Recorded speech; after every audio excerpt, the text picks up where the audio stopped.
this girl, uh, when he was surprised that the relationship had ended, she decided to leave the relationship uh, because he felt as if he didn't fall off from who he was or what he been doing.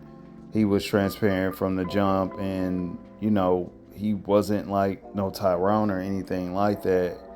Uh, she pretty much told him that because he did not have a car and just his lack of community. The community wasn't big enough.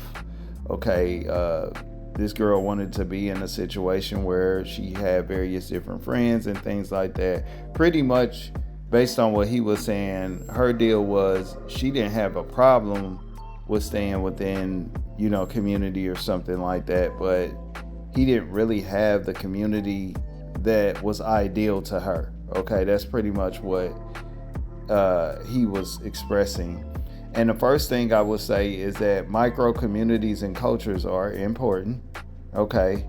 And so you will run into a situation, man, where you might lose some potential candidates, okay, behind the lifestyle. Okay. That's another reason why a lot of so-called black people, they don't want to get down with no real codes and criterias because it changes the lifestyle that they are used to living. Okay. Because like if you're serious and you are pushing micro communities and cultures and you're doing it for the betterment of you on out to the so-called black community, it's not going to really be anything like what black people are used to.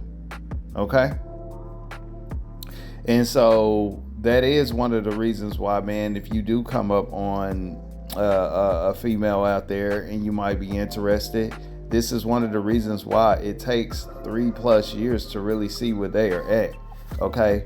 Because you got to see if they're going to junction and be accustomed to the lifestyle. Okay. They might put up a front because they know that you are like a good man. You're just playing it and living different, but it might be something that they just cannot get around to valuing, man. All right. I've had personally that experience. I've lost a few. All right. Females, especially because it's not that community that they wanted. They wanted to be a part of a community where it's 3-4 blocks long and it's women that they can go visit from house to house. And realistically speaking, at ground level, which is kind of like where we're at, that's not going to be the case for black people that are serious for real. All right. And so you got to